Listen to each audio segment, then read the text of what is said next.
ဆရာတို့နောက်ဆိုကျွန်တော်သတိထားပါမယ်ဆရာတို့အေး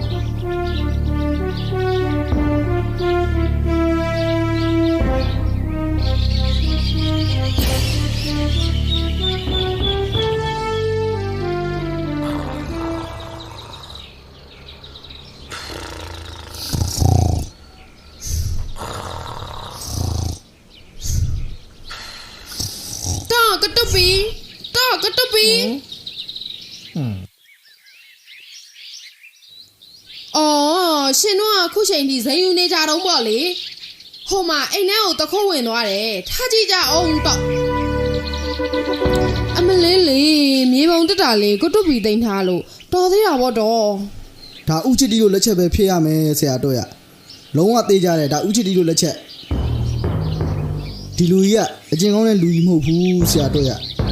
အနုနီးနဲ့မရလို့ရှိရင်နီးလန်းမျိုးစုံတုံးပြီးတော့ရအောင်ယူမဲ့လူသားမျိုးဆရာတို့ရရတနာတိုက်ကိုကျွန်တော်တို့မြန်မြန်ရှာမှဖြစ်မယ်ဆရာတို့ရ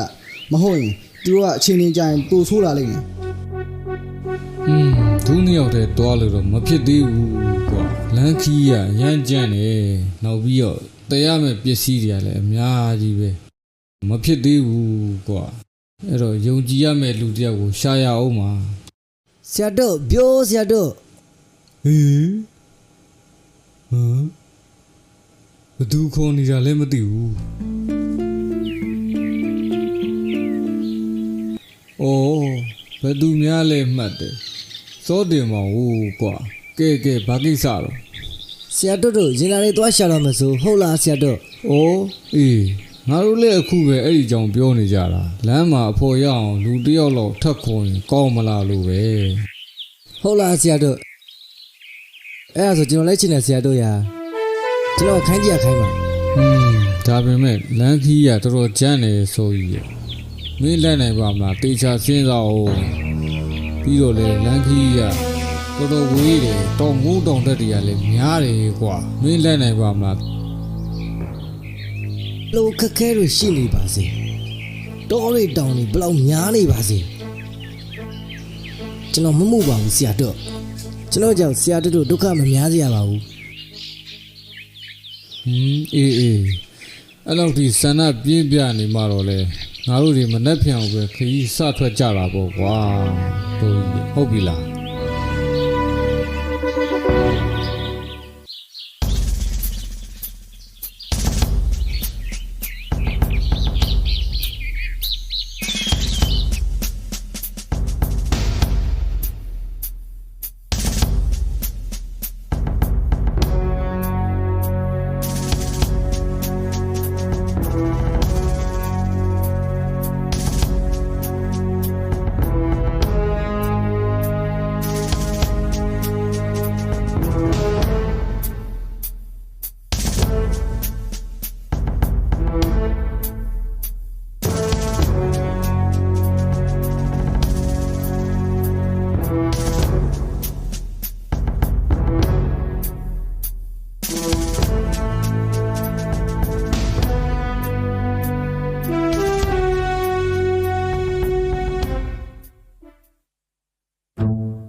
ငါတို့ဒီနေ့တော့ဒီနားမှာပဲစခန်းချကြမယ်ဟေး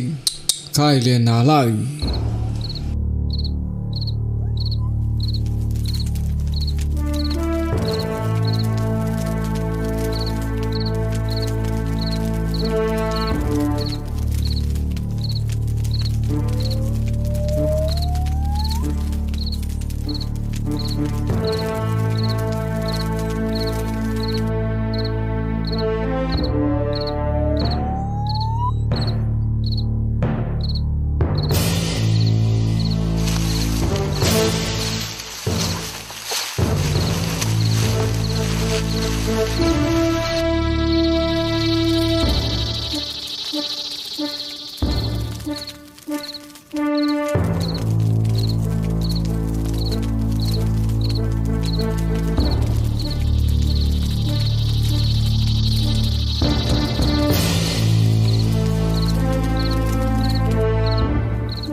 ဒါဆိုရင်ကျွန်တော်တို့ကနောက်3ရက်လောက်ထိကိုခီးဆက်အောင်ပါဗောဟုတ်လားဆရာတို့ တိတ်တော့မတိကြဘူးကွာတပည့်ကြီးอ่ะခီးရလဲတို့ကနတ်လာပြီဆိုတော့တတိဝရိယနဲ့နေဖို့တော့လိုလိမ့်မယ်ကွာတော်ကြီးဆိုတာပြောရတာမဟုတ်ဘူး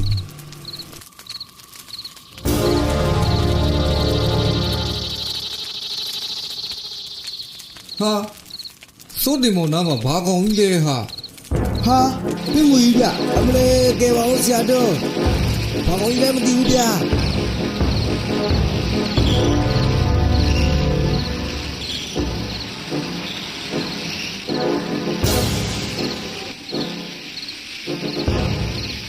ဆိုရင်မင်းဘာမှမကြောက်နဲ့ငါဆရာတို့ရဲ့လက်ဆောင်ငါသိရဲ့ငါဆရာတို့ကမရှောင်ရင်လွတ်တယ်ကွာမင်းမလုံနဲ့ငင်းနေမင်းလှုပ်လို့ရတော့နော်မင်းကပါထိလိုက်မယ်ဟဲ့အဲ့ကြမှာတင်းခဲ့တဲ့ဆိုးမှာဟုတ်ပြီလား ဘက်ကလေးမင်းတစိတ်လောက်အတန်မထွက်ပဲနေပြီးလို့ရမလားငါဒီမှာပြစ်ကွင်းရှာနေရတာမလွယ်ရတဲ့ကြားထဲမှာ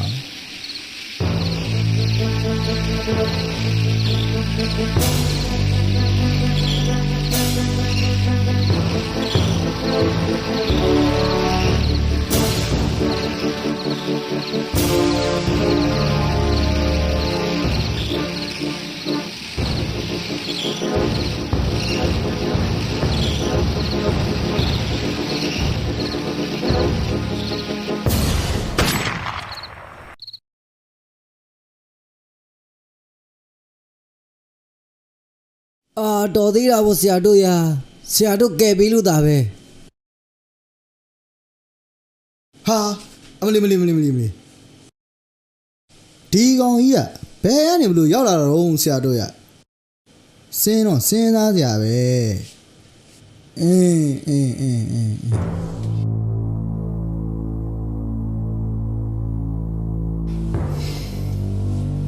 အေးဒီကိစ္စဒီလိုရှိတယ်တပည့်ကြီးရဲ့ဒီနေရာမှာငါတို့တတိမထားမိရလေတစ်ခုရှိတယ်ငါတို့ကမီးလင်းဖို့ဖိုးလိုက်တော့မီးလင်းရောင်ကြိုက်တဲ့ပိုးကောင်လေးတွေကတောရဲရနေထွက်လာတယ်လေဟုတ်တယ်မလားတပည့်ကျော်ကြီးရဲ့ ဟုတ်တယ်လေဆရာတို့ရဲ့အဲ့ဒါဘာဖြစ်လို့တော့ဗျကျွန်တော်နားလည်အောင်လည်းရှင်းပြပါဦးအဲ့ဒါဘာဆိုင်လို့တော့ဗျ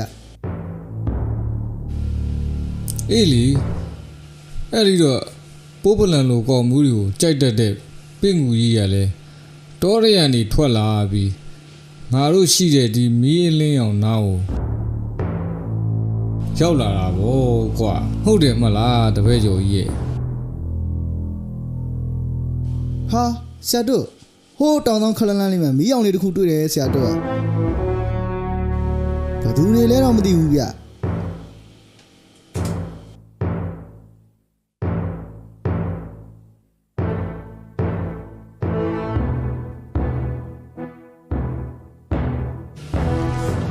အေးမီးရောင်ကတော့မီးကိုအရောင်ပဲဒီတောထဲမှာတို့ပြင်ခြားတစ်ဖွဲ့ရှိနေပြီကွာပိုက်ကလေးကဒီလူတွေကလူဆိုးတွေလားလူကောင်းတွေလားတို့နဲ့ပတ်သက်လားမပတ်သက်ဘူးလားဆိုတာတော့မသိနိုင်ဘူးဒီတော့သတိထားပြီးနေကြဟေ့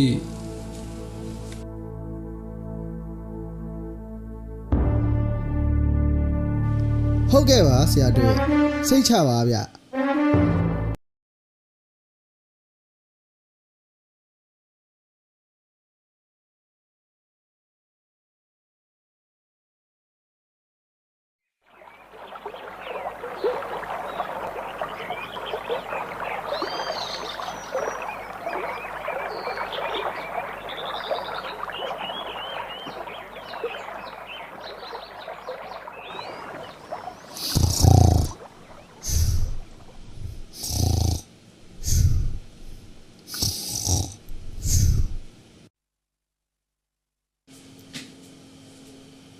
ဆရာတို့ထားပါဦးဗျအနားမှာချောင်းရိုးတစ်ခုတွေ့ခဲ့တယ်ဆရာတို့ရဲ့ကျွန်တော်နဲ့စောကြီးနဲ့ဟင်းသားတို့ရှာရင်းနဲ့တွေ့လာတာဆရာတို့လိုက်ကြည့်ပါဦးဗျ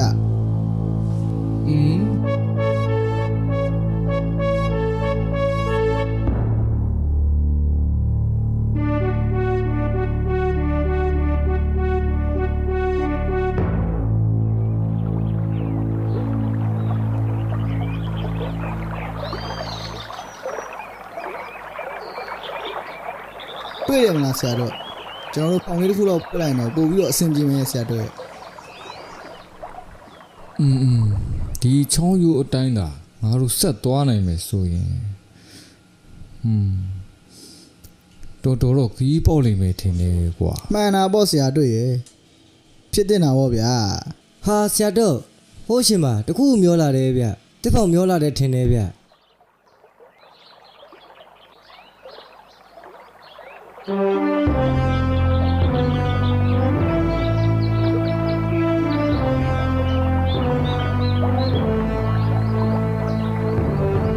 ဟာဟုတ်ပြီဟိဟန်ကြတာပဲဟာငါတို့အဲ့ဖောင်လိုက်တာခီးဆက်သွားရရင်တော့ခီးတွင်မယ်ကွာကဲဖောင်မတက်လိုက်ကြရအောင်ဟေးဒါကြယာအမလီ ရှာ အာဒုက္ခပါပဲပြုတ်ကြမှာစိုးတယ်ကျွန်တော်မတက်ရဲဘူးဗျ ဟဲ့အောင်ဘိုက်ကလေးမင်းဘာမှကြောက်မနေနဲ့ကွာငါတို့ခုံလိုမျိုးမင်းရဲရဲသာခုံချလိုက်ဟုတ်ပြီလား ပြီးရောကွာအဲ့ဒါဆိုလဲငါစမ်းကြည့်လိုက်အောင်မယ်ဟေးယာအာ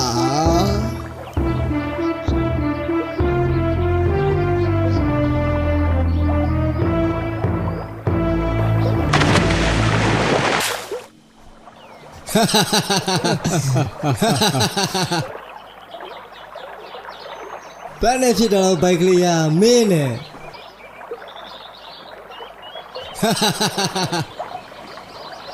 ငါမခုံရဲပါဘူးအစိုးရပြောနေတာပဲဟောကွာ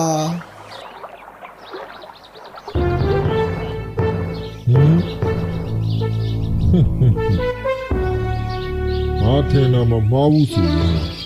ညကဒီလူကြီးဒီနေရာမှာစခန်းချပါတာပဲဖြစ်ရ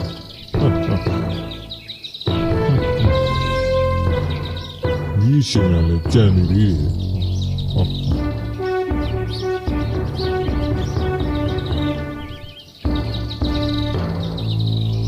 ဒီလူတွေထွက်သွားတာနိုင်ပိုင်းလောက်ပဲရှိအောင်မယ်ထင်တယ်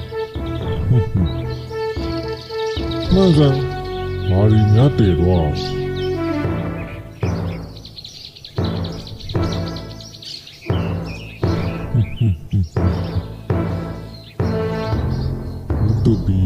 ဥတုပီ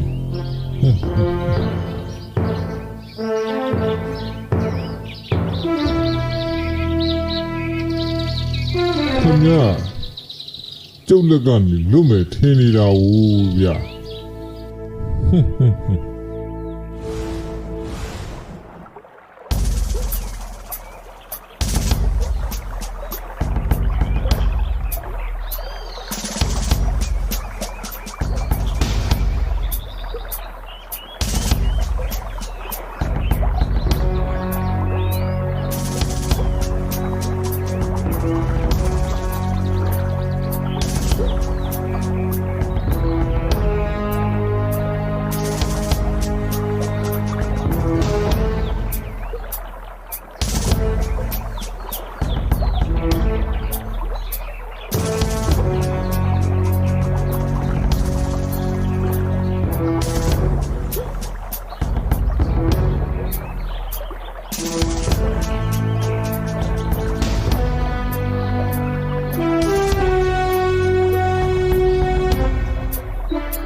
ကဲမြင်တဲ့အတိုင်းပဲရာသီဥတုကတော့မကောင်းတော့ဘူးခသတိထားကြဟိ ဟာဆရာတို့ရှေးအောင်မှာတခုတွေ့ရဲ့ဗျ ဟာဘာလဲဟာသားစားငါးတွေထင်နေကွာ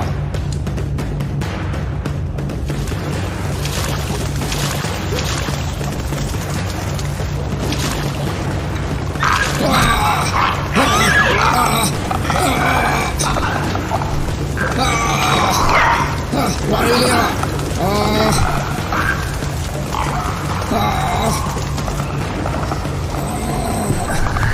အတေးကွာ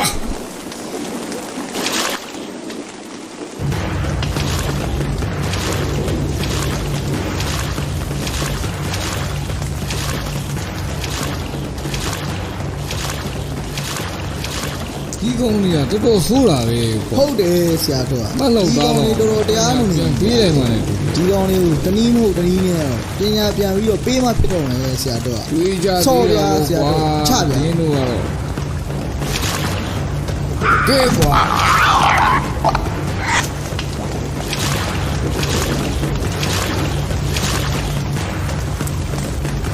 လာကြလေကွာဘယ်ရောက်ကုန်ရလဲ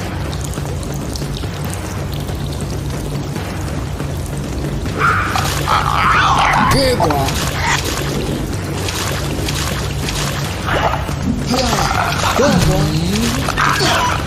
ရော့ကွာရော့ကွာဟာယာ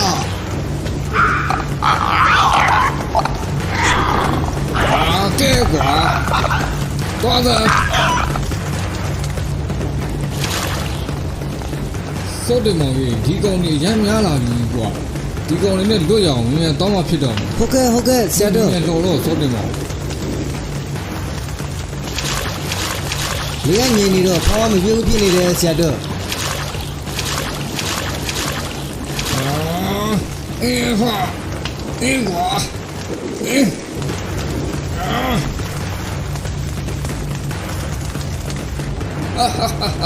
ထွက်လို့ရပြီကွာ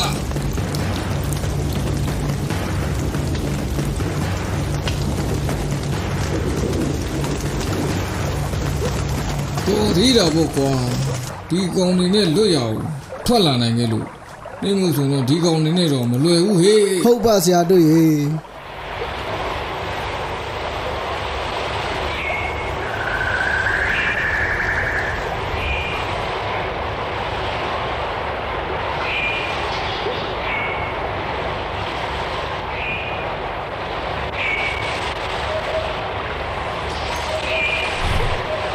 ဒီဟာစိတ်ထင်နေ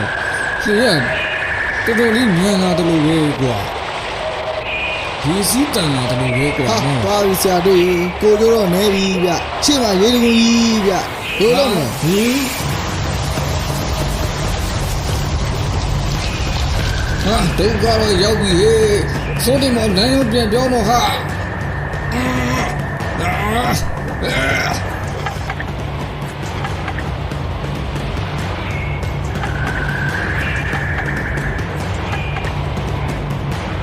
ကိုကျိုးတော့နေပြီထင်နေဆရာတို့ရေ ကွာပြီခေါင်းတော့မလွတ်တော့ဘူးကြောက်ရဲကြပြီကွာ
ဆရာတို့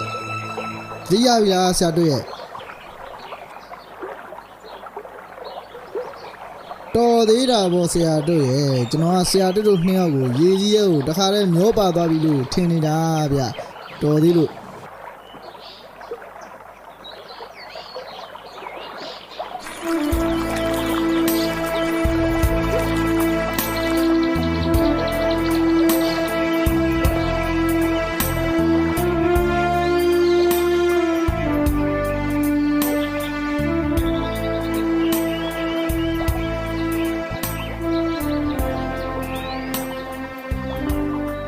ဘက်ကလေးဝတ်တွေကိုတေချာလှမ်းခဲ့လားကွာ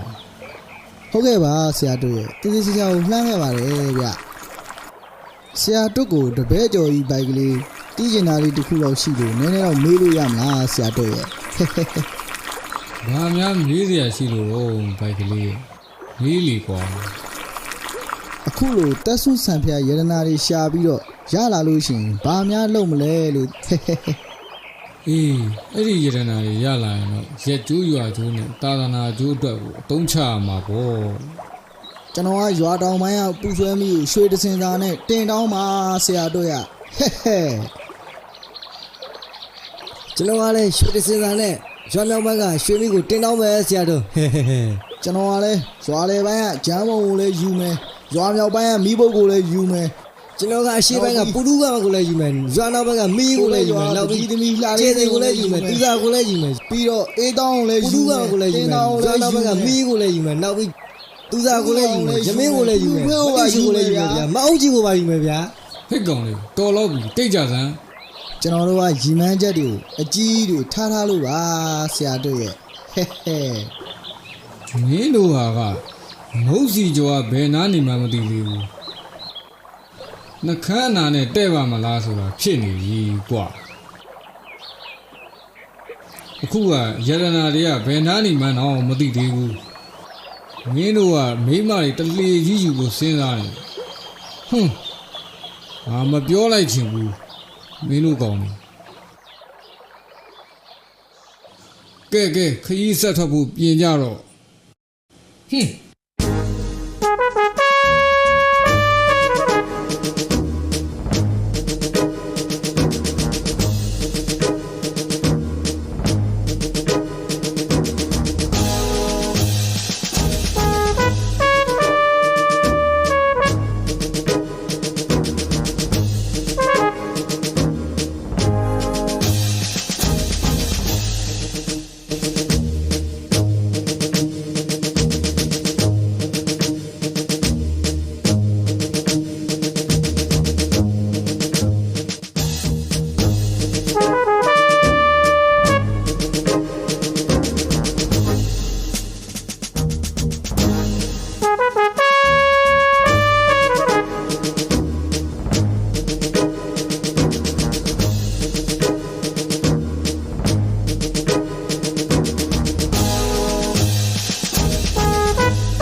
ဟဲ့ကောင်လေးတတိထားကြဟေ့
ဒီနေရာကြီးကဘယ်လိုနေရာကြီးပါလဲ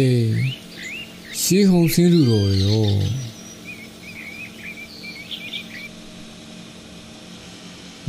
စိတ်ဝင်စားစရာ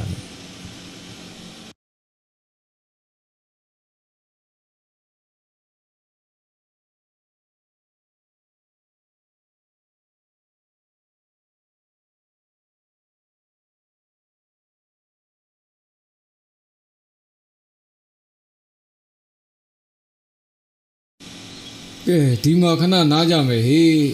မင်းတို့လည်းပြင်မဲလာပြီနားလိုက်ကြအောင်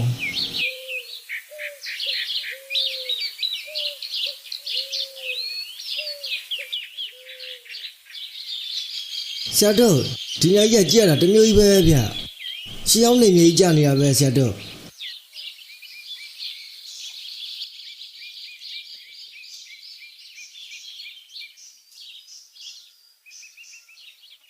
ဖိုက်ကလေးငါ့ကိုရဲနာမြေပုံလေးခဏပြသမ်းပါဦးကွာငါစိတ်ထင်တော့ဒီနေရာရဲနာတွေထားတဲ့ကူနဲ့တော်တော်နီးနေပြီကဲဆရာဘက်ရဲ့မြဲလာပါကွာ လာပါပြီဆရာတို့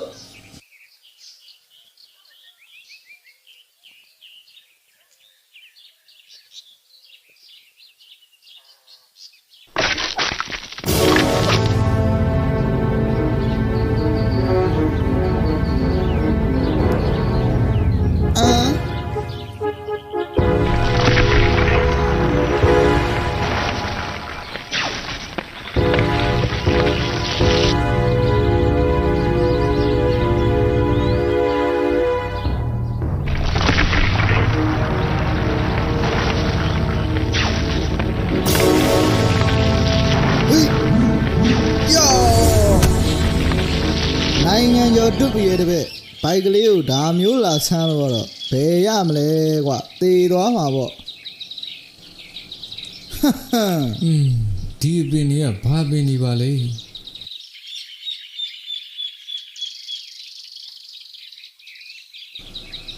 စိုးကြီးတယောက်ကိုမတွေ့ပါလားကွာဒီကောင်ဘယ်လိုရှောက်သွားနေပါလဲ စောကြီးဟေးစောကြီး ဆရာတို့ ကလေးဘာကြီးနေတော့ဟာ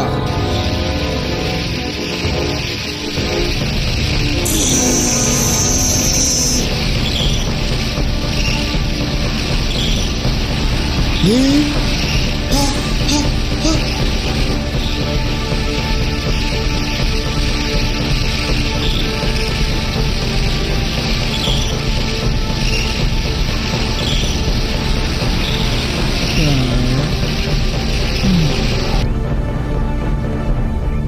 ဘာကြီးလဲဟာ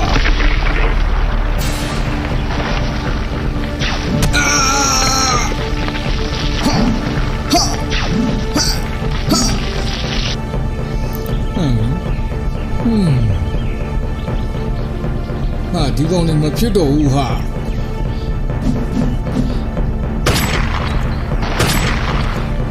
ဟမ်ဟဲ့ဟဲ့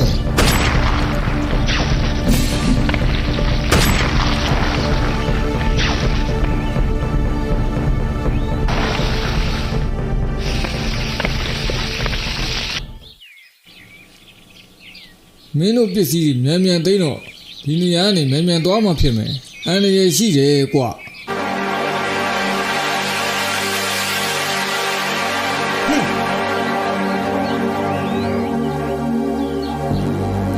ကဲအခုတော့မင်းတို့ကောင်ကြီးမှတ်ပလားသိပလား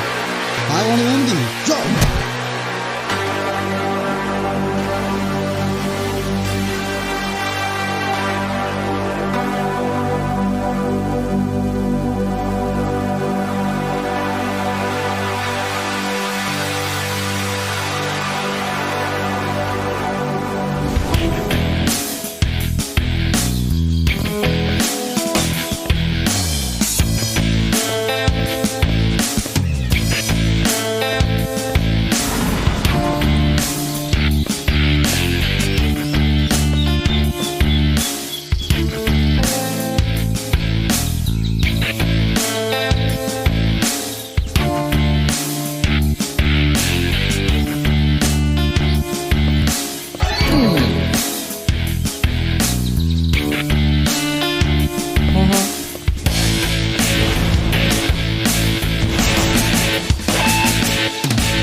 ဘက်ကလေး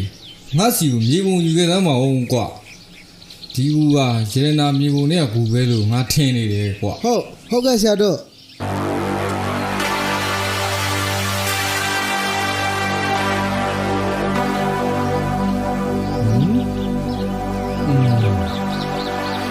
ဟာလုံးဝတေးကြပြီပေါ့ကွာ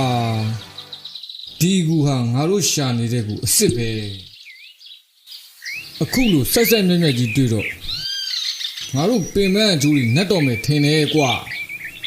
ဆရာတို့ကြောက်ကူကြီးအကြီးပဲဗျာဆရာတို့ဝင်ရမှာတော့ကြောက်စရာကြီးဆရာတို့ရဲ့ ကဲကဲအချိန်ရှိတုံးလေးငါတို့ကူတွေကိုဝင်ကြရအောင်ဟေ့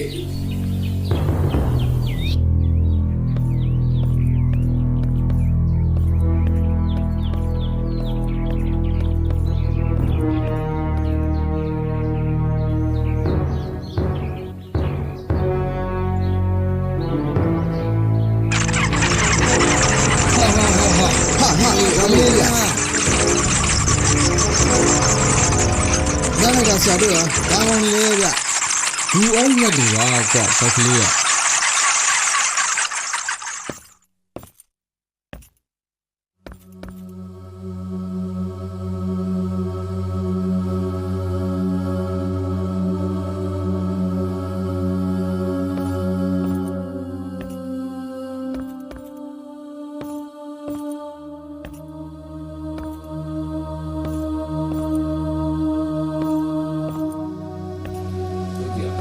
ထဲမှာတော်တော်ကျေတာပဲနော်ဆရာတို့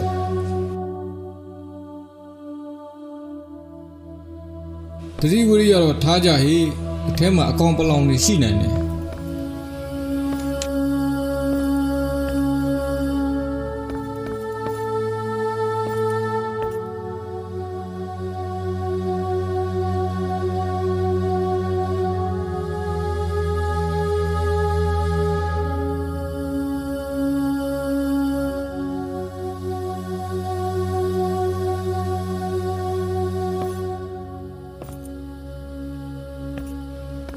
ဟာ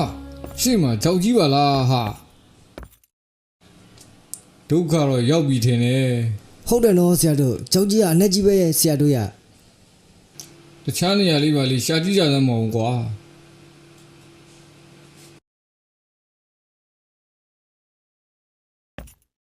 တခြားနေရာတော့မတွေ့ဘူးဆရာတို့ရ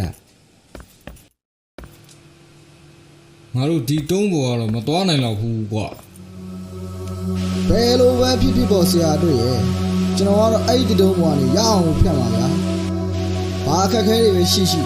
ဘလို့တားဆီးတွေပဲကြုံရအောင်ကိုဖြတ်ပါတစ်တုံးမကလို့ဘာတွေပဲလာမကြောက်ဘူးဗျာမိမရောက်ကအရေးကြီးတယ်ဗျဒီရနာတွေကိုရအောင်ရှာမယ်အဲ့ဒီရနာတွေရမှမိမတွေကိုတန်းစီပြီးယူလို့ရမှာဗျဟဲ့ ဟာ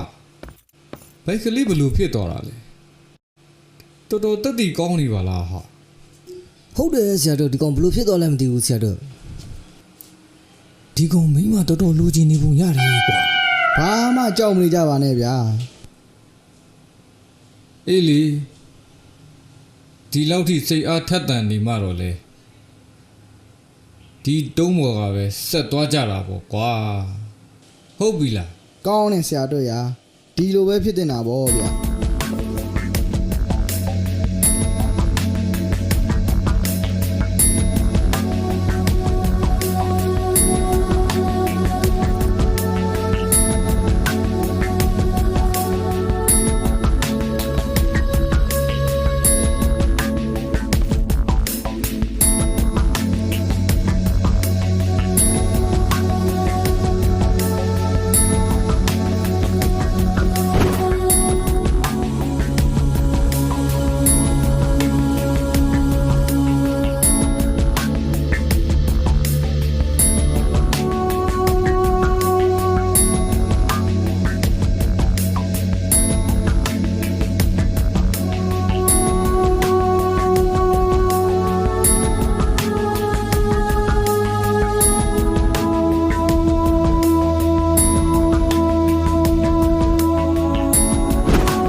မသိသေးဘူးဗျ လို့ ဆရာတို့ကျွန်တော်လှုပ်ကြတယ်တော့ဆရာတို့ ဘိုက်ကလေးငါလည်းကိုလှတ်ဆွတ်လိုက်ငါမျိုးအပေါ်ရောက်ဆွတ်တိပေးမယ်ကွာ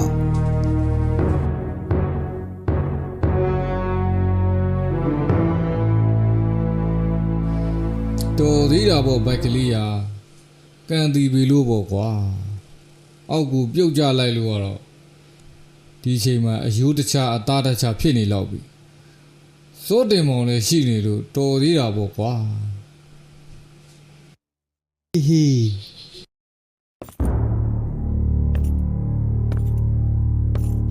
အေး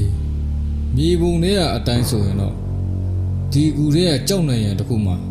အနီအောင်ကြက်ကြီးကအမှတ်သားတခုမှတ်သားထားခဲ့တယ်ဆိုပဲကွာ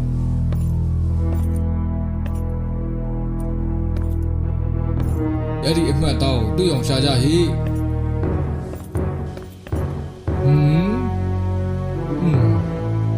အောင်မလေးလေပါဟာ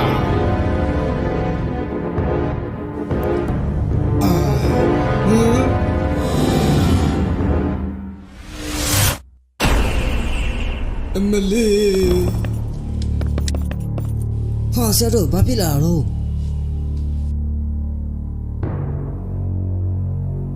ဘာမှမဟုတ်ပါဘူးကွာငါဟိုဘက်မှာမြင်ခဲ့တဲ့အရာကိုမင်းတို့မြင်သွားလို့ရှိရင်အရန်ကိုလန့်သွားမှာဆိုလို့ငါပြီးပြီးအရင်လာပြောတာကွာဟဲ့ ဟမ်သူရင်လာပြီးတော့များ ဟုတ်လားဆရာတို့အဲ့ဒါဆိုကျွန်တော်လက်ကြည့်နေဗျကျွန်တော်စိတ်ဝင်စားလို့ပါဆရာတို့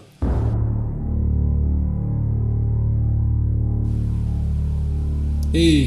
မင်းတို့မကြောက်တတ်ဘူးဆိုရင်တော့လိုက်ကြည့်ပေါ့ကွာဟုတ်ပြီလား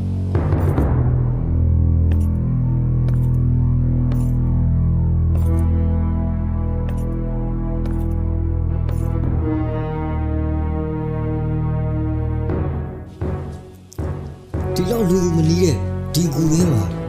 လူတွေရိုးစုတွေကဘယ်ကနေဘလို့ရောက်နေလဲမသိဘူးနော်ဆရာတို့စဉ်းစားစရာပဲဗျ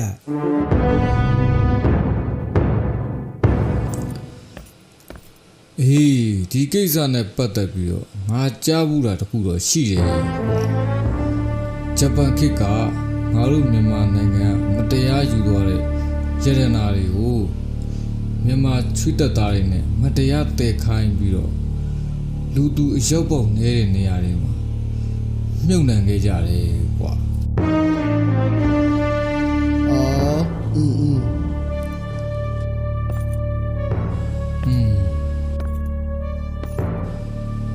အေးရတနာတွေလည်းမြုပ်လို့ပြီးရောမြန်မာချွေးတက်သားတွေကိုသူတို့ကတပ်ပြစ်လိုက်ကြတယ်ကွာ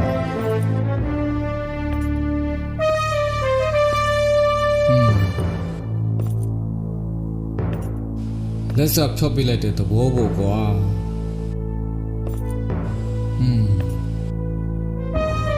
အဲ့လိုဆိုရင်တော့စဉ်းစားကြပဲဆရာတို့ဘာလို့လဲဆိုတော့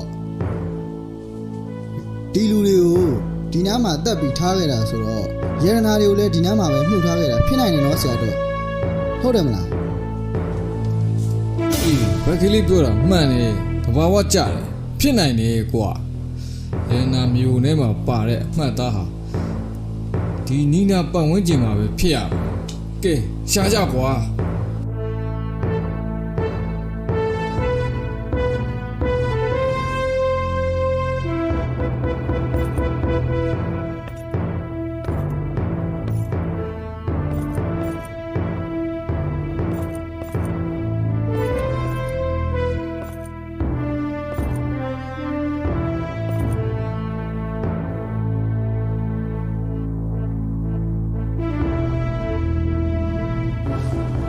ဟာ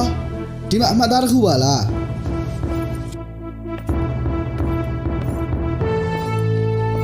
ဆရာတို့ဒီမှာလာကြည့်ပါဦးဗျ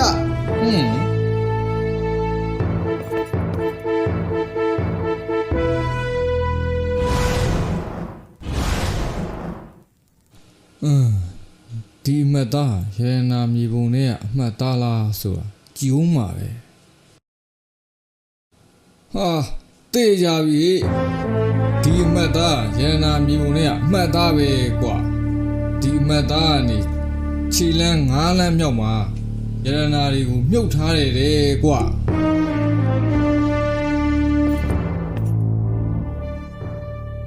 ကဲ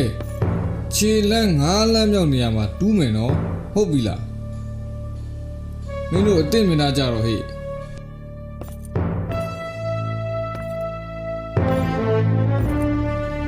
ရတနာတွေမြုပ်ထားတဲ့နေရာဒီနေရာပဲကွာ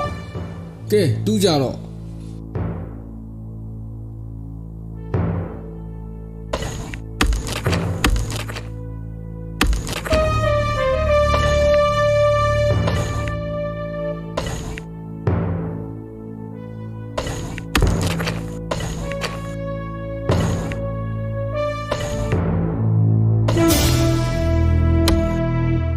ဆရာတို့ဒီနေရာသေရောသေချာရလားဆရာတို့ရဘာမှလည်းမထူကြသေးပါလား သိကြပါတယ်စောကြီးကမလွဲပါဘူးဟာတူးမှသာစက်တူးစမ်းမှာကွာ ဟာဆရာတို့တခုခုထိမိတဲ့အတိုင်းပဲဗျရင်နာတစ်တာကြီးထင်တယ် ဟုတ်တာဗောစောကြီးကတေးကြတာဗော ဟာဟာရတနာတစ်တာကြီးတွေ့ပြီဆရာတွေဟေးဟေး ဒါဟာငါတို့ရဲ့အောင်မြင်မှုပဲကွာဟာဟာဟာစွန်စားရကြိုးတွေအပေမန်းခံရကြိုးတွေနတ်သွားတာဗောကွာဟုတ်တယ်မလား ဟုတ်တယ်ဆရာတို့ရ မှန်တာပေါ့ဆရာတို့ရာဒါဆိုရင်ကျွန်တော်တို့တထေးဖြစ်ပြီပေါ့နော်ဆရာတို့ဟေးဟေး ဟာဟာဟာစောတဲ့မောင်တို့လူပြိုဘွားကျုပ်ပြီဟေး မိမရတော့မယ်ဟေးမိမရတော့မယ်ဟေးဟေးဘိုက်ကလေးတို့စုံပြီဟေး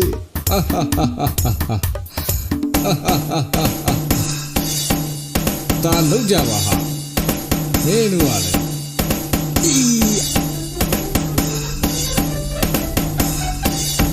ဆရာတို့တက်တာကိုဖွင့်လိုက်တော့မယ် မဖွင့်သေးနဲ့အောင်စောကြီးဘူအပြင်ထိရောက်အရင်တည်ခဲ့ကြအောင်အပြင်ရောက်မှဖွင့်ကြတာပေါ့ကွာ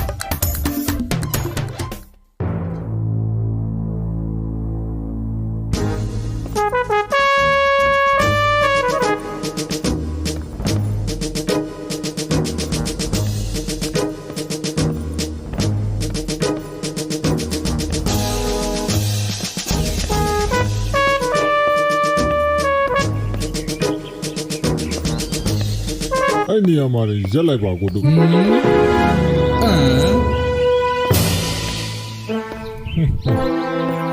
ကအတဲ့ကြာအတဲ့မလားကိုတို့ပြီးရဲ့ ဒီမှာဥချစ်တီဒီရတနာတွေကကျုပ်တို့ကြီးရွာဖွံ့ဖြိုးတိုးတက်ဖို့နဲ့တာရနာတော်အတွက်ပဲအသုံးချမှာဗျခင်ဗျားတို့လူကိုကျိုးအတွက်အသုံးပြုမဲ့လောဘလားပဲမဟုတ်ဘူးဗျနားလေလားခင်ဗျာ အဲ့ဒါကြီးကျုံနားမလည်ဘူးဗျကျုံနားလေတာခင်ဗျားရဲ့တနက်ကိုကျုပ်ရှိကိုလာချပြီးရင်ရေနာတိတ်တာကြီးကိုထားခဲ့ပြီးတော့ခင်ဗျားတို့လာရလမ်းအတိုင်းပြန်ကြွလို့ရပြီဗျ ဥချစ်တီခင်ဗျားဟာမြေခွေးတကောင်လိုပဲတော်တော်ကောက်ကျစ်တဲ့လူပဲဗျ ဒီမှာကိုတို့ပြီးရေခွေးဆိုတာလုံမူလိုက်တဲ့အခါတွင်းဝါကပဲစောင့်ရပဲတဲ့အဲ့တော့ကြားရဗျာခင်ဗျားရဲ့တနက်ကိုကျုပ်ရှိမှာမြန်မြန်လာချလိုက်တော့ဗျာ ကဲရော့ကွာဟာဒီမှာတနတ်ကျုပ်လည်းဘဲပြမထွက်ချင်တော့တာတော်ပဲဖြစ်သွားပြီ ဒီလိုလိမ္မာမပေါ့ဦးတုပီရဲ့ကျုပ်တို့ရတနာကြီးရှာပြီးတာကိုလေကျုပ်ကကျေးဇူးတင်ပါတယ်ဗျာဟဲ့ဟဲ့ဟဲ့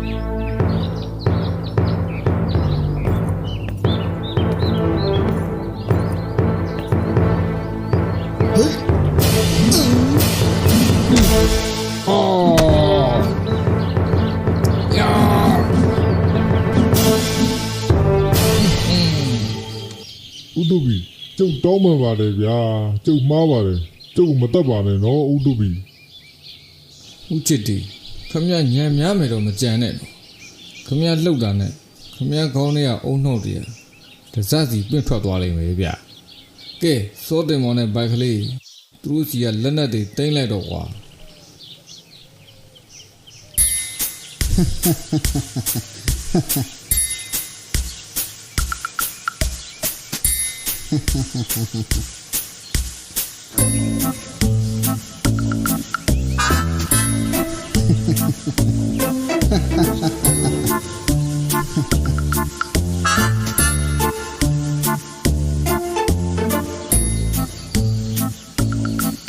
တစ်ထဲလိုက်ရမလားကွာ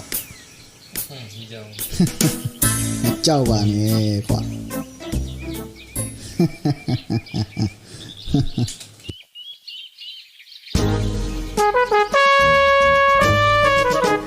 ဦးချစ်တီ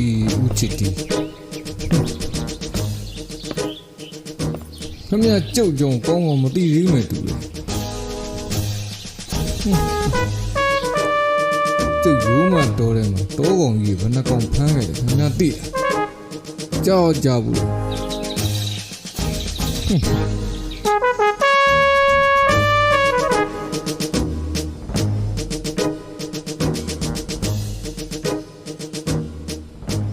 ကျုပ်ဟိမုံနာတော်တယ်မှာချင်းသေးကြီးဘယ်နှကောင်ဖမ်းခဲ့တယ်ခင်ဗျာသိလားကဲဆရာတို့သူတို့ကိစ္စရှင်းသွားပြီဆိုရင်တော့ကျွန်တော်တို့ယေဒနာတစ်တာကိုဖွင့်ဖို့အတွက်ဆက်လုပ်လိုက်ကြအောင်ဆရာတို့ရာကျွန်တော်ယေဒနာတွေကိုတွေ့ချင်လာပြီဗျဖွင့်ချင်လာပြီဗျာဩအေးဟုတ်တာပဲဘိုက်ကလေးอ่ะဒါဆိုလဲမင်းတို့ယေဒနာတစ်တာကိုဖွင့်ဖို့လုပ်ကြတော့ကွာ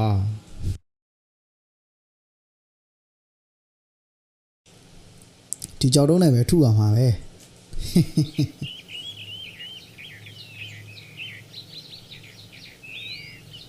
ယတနာတွေရတော့မယ်ဟေးယတနာတွေရတော့မယ်ကွာ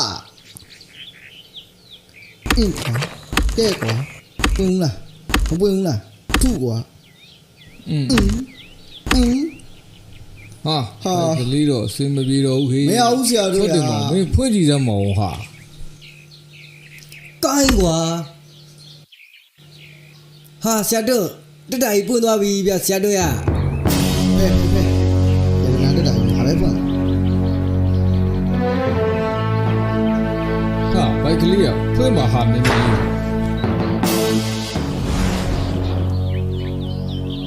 ဟာဒါဂျပန်ခေတ်ကတုံးတဲ့ငွေစက်ကူတွေပဲဟာတွားပြီးအခုတော့ဘာမှသုံးလို့ရမှာမဟုတ်ဘူး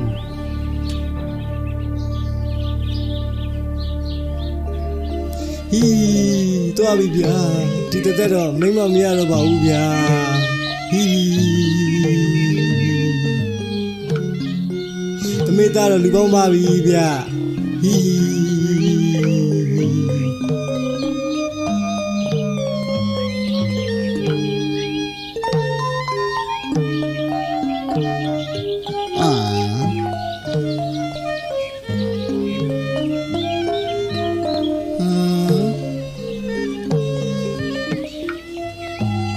မိမရကနီးကြမှာကွာ